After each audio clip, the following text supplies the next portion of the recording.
रात्र 38वी. आईचा शेवटचा आजार. श्याम आजारी पडला. अंगात तापही होता. डोळे मिटून तो पडला होता. श्याम, पाय चेपू का? गोविंदाने विचारले. नको, माझे पाय चेपून काय होणार? माझी सेवा नको करायला. तुम्ही आपापली कामे करा. त्या मोहन पाटलाचा टाका लवकर विणून द्या. जा, माझ्याजवळ बसून काय होणार? राम राम म्हणत मी शांत पडून राहीन. श्याम म्हणाला. श्याम, कोणी आजारी पडले तर आपण जातो. आपल्या आश्रमातील कोणी आजारी पडला तर त्याच्याजवळ नको का बसायला? रामने विचारले. अरे, इतका का मी आजारी आहे? तुमचे माझ्यावर प्रेम आहे. मी कितीही जेवलो तरी पोटभर जेवलो असे तुम्हास वाटत नाही. मी बरा असलो तरी बरा आहे असे वाटत नाही. मी आजारी नसलो तरी तुम्ही आजारी पाडाल. वेडे आहात. काही वादबीत झाला तर बसा जवळ. तुम्ही कामाला गेलात तरच मला बरे वाटेल. गोविंदा, जा तू. राम, तूही पिंजायला जा. श्यामच्या निक्षून सांगण्यामुळे सारे गेले. सायंकाळी श्यामला जरा बरे वाटत होते. अंथरुणात बसून तो सूत कातीत होता. तोंडाने पुढील गोड श्लोक म्हणत होता. सुचो रुचो ना तुझवी नकाही, जडो सदा जीव तुझ्याच पायी. तुझाच लागो मज एक छंद, मुखात गोविंद हरे मुकुंद. तुझाच लागो मज एक नाद, सरोत सारेच वितंडवाद. तुझा असो प्रेमळ एक बंध, मुखात गोविंद हरे मुकुंद. काय रे, आतासे आलात? श्यामने विचारले. तुम्ही रात्री सांगणार का गोष्ट? एका लहान मुलाने विचारले. हो, सांगेन, तुम्ही या. श्याम म्हणाला. पहा, तुम्हाला छान छान दगड आणले आहेत. आम्ही त्या टेकडीवर फिरावयास गेलो होतो. एक मुलगा म्हणाला व त्याने ते दगड श्यामजवळ ठेवले. खरेच किती सुंदर आहेत हे. या, आपण त्यांची चित्रे करू. मी पोपट करतो हं. असे म्हणून श्याम त्या खड्यांचा पोपट करू लागला. मुले एक एक खडा देत होती. आता चोचीला लाल रंगाचा खडा हवा लहानसा. श्याम म्हणाला. हा घ्या, हा पहा चांगला आहे. एक मुलगा म्हणाला. श्यामने तो खडा लाविला व सुंदर राघू तयार झाला. आता मोर बनवा, मोर. दुसरा एक मुलगा म्हणाला. तुम्हीच बनवा मोर. श्याम म्हणाला. आम्हाला चांगला येत नाही, तो म्हणाला. पण आता तुम्ही घरी जा. लवकर जेवून या, श्यामने सांगितले. चला रे, जेवण करून येऊ. एक मोठा समजूतदार मुलगा बोलला व ती पाखरे उडून गेली. श्याम या नाना रंगांच्या खड्यांकडे पाहत बसला. या लहान खड्यात किती सौंदर्य देवाने ओतले आहे असा विचार मनात येऊन तो त्या खड्यांना हृदयाशी धरीत होता. जणू सौंदर्य सागर, परमात्म्याचीच ती मूर्ती.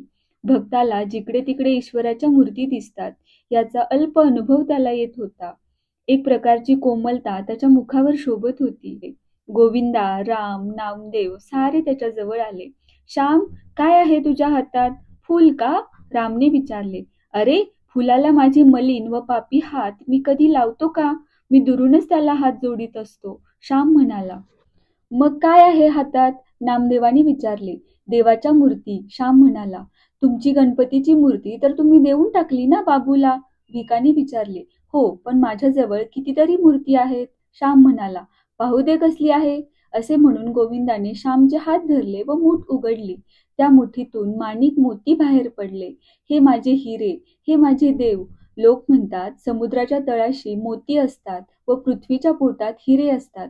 मला तर प्रत्येक नदीच्या वाळूत व प्रत्येक टेकडीच्या माथ्यावर हिरे व मोती दिसतात.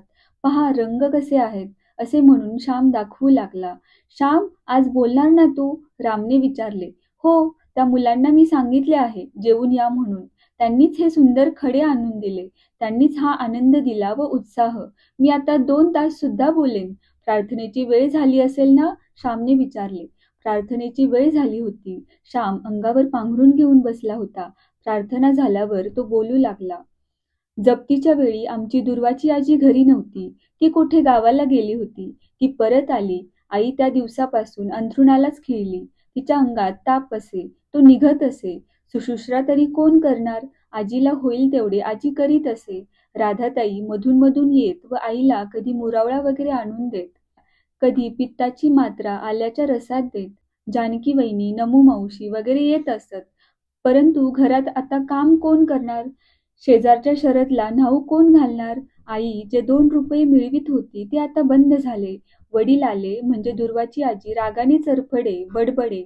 मेला स्वयंपाक तरी कसा करावयाचा? चुलीत घालायला काडी नाही, गोवरीचे खांड नाही, भाजीला घालायला तेल नाही, मीठ नाही, का नुसता भाजी भात उकडून काढू? दुर्वाची आजी बोलत होती. माझे वडील शांतपणे तिला म्हणाले, नुसते तांदूळ उकडून आम्हाला वाढ द्वारका काकू, आमची अब्रू गेलीच आहे, ती आणखी दवडू नका. त्या दिवशी आई पुरुषोत्तमाला म्हणाली, पुरुषोत्तम, तुझ्या मावशीला पत्र लिही. आता अखेरच्या वेळी तीच उपयोगी पडेल. तिला लिही म्हणजे ती येईल. राधाताईंना एक कार्ड देण्यासाठी मी सांगितले आहे. जा घेऊन ये. नाहीतर इंदूलाच मी बोलावते म्हणून सांग. ती चांगले पत्र लिहील. जा बाळ, बोलावून आण. पुरुषोत्तमाने इंदूला सांगितले व इंदू कार्ड घेऊन आली. यशोदाबाई, जास्त का वाटते आहे? कपाळ चेपू का मी जरा? ती प्रेमळ मुलगी म्हणाली. नको इंदू, विचारलेस एवढेच पुष्कळ हो. कपाळ चेपून अधिकच दुखते. तुला पत्र लिहिण्यासाठी बोलावले आहे. माझ्या बहिणीला पत्र लिहावयाचे आहे. सखूला, तिला माझी सारी हकीकत लिही व मी बोलाविले आहे म्हणून लिही. कसे लिहावे ते तुलाच चांगले समजेल, आई म्हणाली. इंदूने पत्र लिहिले व वर पत्ता लिहिला. पुरुषोत्तम ते पत्र पेटीत टाकून आला. इंदूचा मुलगा घरी उठला होता म्हणून इंदू निघून गेली. बाळ, पाणी दे रे, आई माझ्या लहान भावाला म्हणाली. तो एकदम तोंडात ओतू लागला. चमच्याने घाल रे तोंडात. संध्येच्या पळीने घाल, चमचा नसला कुठे तर, असे आईने सांगितले. तसे पुरुषोत्तमाने पाणी पाजले. या जानकीबाई, या हो, बसा. जानकीबाई समाचाराला आल्या होता. पाय चेपू का जरा? त्यांनी विचारले. चेपू बिपू नका. ही हाडे जानकीबाई, चेपल्याने खरेच जास्त दुखतात. जवळ बसा म्हणजे झाले, आई म्हणाली. आवळ्याची वडी देऊ का आणून? जिभेला थोडी चव येईल, जानकीबाईंनी विचारले. द्या तुकडा आणून, क्षीण स्वरात आई म्हणाली. चल पुरुषोत्तम, तुझ्याजवळ देते तुकडा, तो आईला आणून दे, असे म्हणून जानकीबाईंनी निघून गेला. पुरुषोत्तमही त्यांच्याबरोबर गेला व त्यांनी दिलेली आवळ्याची वडी घेऊन आला. आईने तोंडात लहानसा तुकडा धरून ठेवला. पुरुषोत्तम जवळ बसला होता. जा हो बाळ, जरा बाहेर खेळबीळ, शाळेत काही जाऊ नकोस. मला बरे वाटेल त्या दिवशी आता शाळेत जा. येथे कोण आहे दुसरे? असे त्याच्या पाठीवर हात फिरवीत आई म्हणाली. पुरुषोत्तम बाहेर खेळावयास गेला. तिसरे प्रहरी नमू मावशी आईकडे आली होती. आईची ती लहानपणीची मैत्रीण. ती गावातच दिली होती. दोघी लहानपणी भातुकलीने हंडी बोरखड्याने खेळल्या होत्या. दोघींनी झोपाळ्यावर ओव्या म्हटल्या होत्या. दोघींनी एकत्र मंगळागौर पूजली होती. एकमेकींकडे वसुळ्या म्हणून गेल्या होत्या. नमू मावशीला आईकडे वरचेवर येता येत नसे. तिचे घर होते गावाच्या टोकाला. शिवाय तिला सुद्धा मधून मधून बरे नसे. ये नमू, कसं आहे तुझं? तुझ्या पायांना जरा सूज आली होती, आता कशी आहे? आईने नमूला विचारले. बरे आहे, चाफ्याच्या पानांनी शेकले. सूज ओसरली आहे, पण तुझं कसं आहे? अगदीच हडकलीस, ताप निघत नाही अंगातला. नमू मावशी आईच्या अंगाला हात लावून म्हणाली. नमू, तुझ्याबरोबर पुरुषोत्तम येईल. त्याच्याबरोबर तांबलीभर तेल दे पाठवून. तेलाचा टाक नाही घरात. द्वारका काकू ओरडते. तुला सारे समजते. मी सांगायला नको. तू तरी का श्रीमंत आहेस? गरीबच तू, परंतु परकी नाहीस तू मला, म्हणून सांगितले, आई म्हणाली. बरे हो, त्यात काय झाले? इतके मनाला लावून घेऊ नकोस. सारे मनाला लावून घेतेस. तुझे खरे दुखणे हेच आहे. मुलांना हवीस हो तू? धीर धर, नमू म्हणाली. आता जगण्याची अगदी इच्छा नाही. झाले सोहळे तेवढे पुरते, आई म्हणाली. तिन्ही सांचे असे नको ग बोलू. उद्या की नाही तुला गुरगुला भात टोपात करून आणीन, खाशील ना? नमू मावशीने विचारले. नमू, डोळे मिटावे हो आता. किती ग हुशाळवाने, लाजीरवाने हे जिने, आई डोळ्यात पाणी आणून म्हणाली. हे काय असे? बरे होशील हो तू व चांगले दिवस येतील. तुझे श्याम, गजानन मोठे होतील. गजाननला नोकरी लागली का? नमूने विचारले. महिन्यापूर्वी लागली, परंतु अवघा 19 रुपये पगार. मुंबईत राहणं. तो खाणार काय, पाठविणार काय? शिकवणी वगैरे करतो. परवा 5 रुपये आले हो त्याचे. पोटाला चिमटा घेऊन पाठवीत असेल, आई सांगत होती. श्यामला कळवले आहे का तुमच्या दुखण्याचे? नमूने विचारले. त्याला कळवू नका असे मी त्यांना सांगितले. तिकडे बिचारा अभ्यास करीत असेल. उगीच कशाला त्याला काळजी? येण्याला पैसे तरी कोठे असतील त्याच्याजवळ? येथे आला म्हणजे फिरून जाण्याच्या वेळी हवेत पैसे. पैशाशिवाय काही लांबची येणी जाणी होतात. येथे कापात जवळ होता, वाटेल तेव्हा येत असे. परंतु विद्येसाठी लांब गेला. त्याला देव सुखी ठेवो म्हणजे झाले. माझे काय, आई म्हणाली. नमू मावशी निघाली. कुंकू लाव ग, तेथे कोनाड्यात करंडा आहे, आईने सांगितले. नमू मावशीने स्वतःच्या कपाळी कुंकू लावले व आईलाही लावले व ती निघून गेली. आई, हे बघ मावशीचे पत्र, मला सारे लागले, वाचू मी? असे म्हणून पुरुषोत्तमाने मावशीचे पत्र वाचून दाखविले. मावशीचे अक्षर सुवाच्य व ठसठसीत होते. मावशी येणार होती. आईला आनंद झाला. इतक्यात इंदू आली. इंदू, उद्या येणार हो सखू? तू पत्र लिहिले होतेस ना? हे बघ तिचे पत्र, दे रे इंदूताईला, आई पुरुषोत्तमास म्हणाली. इंदूताईने पत्र वाचले व म्हणाली, मी पाहीन त्यांना. तुम्ही त्यांच्या गोष्टी सांगत असा. वाटे की केव्हा त्यांना बघेन. इंदूच्या आईने इंदूला हाक मारली. पुरुषोत्तम, चल आमच्याकडे, आईने सांजा केला आहे, चल, इंदू म्हणाली. जा बाळ, त्या परक्या नाहीत हो, असे आईने सांगितले. तेव्हा तो गेला. माझ्यामुळे तुझे असे हे हाल. तुला नीट खायला प्यायलाही मला देता येत नाही. मी अभागी आहे. काय करू मी तरी? वडील आईजवळ बसून म्हणत होते. हे काय असे? तुम्ही जर हातपाय गाळून रडायला लागले तर धाकट्या पुरुषोत्तमाने काय करावे? पुरुषांनी धीर सोडता कामा नये. तुम्ही काही मनाला लावून घेऊ नका. तुमच्या जीवावर मी पूर्वी उड्या मारल्या, सारी सुखे भोगली, वैभवात लोळले. मला काही कमी नव्हते हो. आले आहेत 4 कठीण दिवस, जातील. मी पाहिले नाही तरी मुलांचे वैभव तुम्ही पहा. तुमच्या डोळ्यात मी येऊन बसेन हो, असे आई बोलत होती. तू सुद्धा बरी होशील. सखू येत आहे, ती तुला बरी करील, वडील म्हणाले. कशाला खोटी आशा आता? आतून झाड पोखरले आहे सारे, ते पडणारच हो. माझे सोने होईल. भरल्या हातांनी मी जाईन, सुवासिनी मी जाईन. तुम्हाला कोण म्हणून फक्त वाईट वाटते. नाहीतर काय कमी आहे? तुमच्या मांडीवर तुमच्या जवळ मरण यावे, याहून भाग्य कोणते? या भाग्यापुढे सारी सुखे तुच्छ आहेत. या भाग्याच्या आनंदामुळे सारी दुःखे मला आनंददायकच वाटतात. असे बोलत आईने वडिलांच्या मांडीवर आपला कडक हात ठेवला. बोलण्याने आईला थकवा आला होता. पाणी, थोडे पाणी द्या ना तुमच्या हाताने, आईने प्रेमाने सांगितले. वडिलांनी झारीने थोडे पाणी तोंडात घातले. तुमच्या हातचे पाणी म्हणजे पावनगंगा, अमृताहून ते गोड आहे. बसा आज माझ्याजवळ, जाऊ नका कोठे. मी डोळे मिटून तुमचे ध्यान करते हो. असे बोलून वडिलांचा हात हातात घेऊन आई डोळे मिटून ध्यान करू लागली. फार थोर गहिवर आणणारे पावन असे ते दृश्य होते. फार थोर गहिवर आणणारे पावन असे ते दृश्य होते. इतक्यात राधाताई आल्या. तेथे वडील बसलेले पाहून त्या परत जात होत्या.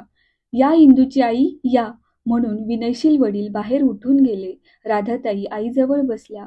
आईच्या केसांवरून त्यांनी हात फिरवला. केस जरा सारखे केले. पहाटे येणार वाटतं तुमची बहीण? त्यांनी विचारले. हो, पत्र आले आहे, इंदूने वाचले, आई म्हणाली.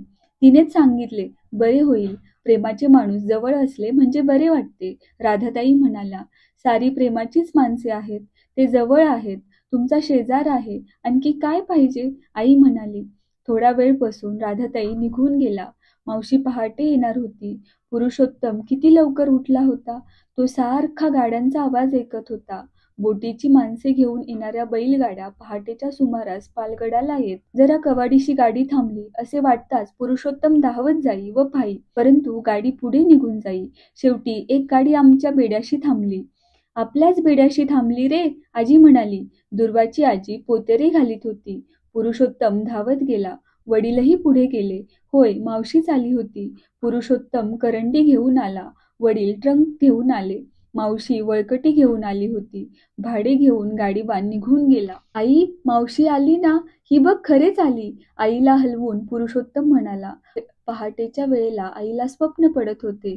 आली, माझी वाट मोकळी झाली, असे आई म्हणाली. अर्धवट बेशुद्ध, अर्धवट जागृत होती. मावशी आईजवळ बसली. कितीतरी वर्षांनी बहीण बहिणीला भेटत होती. आईची दशा पाहून, तो अस्थिचर्ममय देह पाहून मावशीचे डोळे भरून आले. अक्का, मावशीने हाक मारली. त्या 2 अक्षरात मावशीचे प्रेमळ व उदार अंतकरण ओतलेले होते. आलीस सखू? बस, तुझीच वाट पाहत होते. म्हटले केव्हा येतेस, पण आलीस लवकर. प्राण कंठी धरून ठेवले होते. म्हटलं तू येशील व ही मुले तुझ्या ओटीत घालून, तुझ्या पदरात घालून जाईन सखू. आई रडू लागली. अक्का, हे काय वेड्यासारखे? मी आले आहे. आता बरी होशील हो. तुला बरे वाटू दे. मग तुला व पुरुषोत्तमला मी घेऊन जाईन. आता मला नोकरी लागली आहे, मावशी म्हणाली. नको हो आता कोठे येणे जाणे. आता फक्त देवाकडे जाऊ दे. या मठीतच कुडी पडू दे. मी आग्रह करून झोपडी बांधली. ही स्वतंत्र झोपडी बांधली. येथेच माझ्या राजवाड्यातच देह पडू दे. त्यांच्या मांडीवर तू जवळ असता मरण येऊ दे. माय मरो मावशी जगो असे म्हणतात. ते खरे ठरो सखू. तुला ना मूल ना बाळ, तुझा संसार देवाने आटपला. जणू माझ्या मुलांसाठीच तुला त्याने निर्माण केले. माझ्या मुलांचे सारे तू कर, तूच त्यांची आई हो. आई बोलत होती. अक्का, हे काय असे? बोलू नकोस. बोलण्याने त्रास होतो. जरा पड, मी थोपटते हं. असे म्हणून मावशीने बरोबरचे ब्लँकेट आईच्या अंगावर घातले. चौघडी व गोधडी याशिवाय तिला काही माहीत नव्हते. मावशी आईला खरोखरच थोपटीत बसली. गंगा व यमुना यांचे पावित्र्य तेथे होते. उषा आणि निशा यांच्या भेटीचे गांभीर्य होते.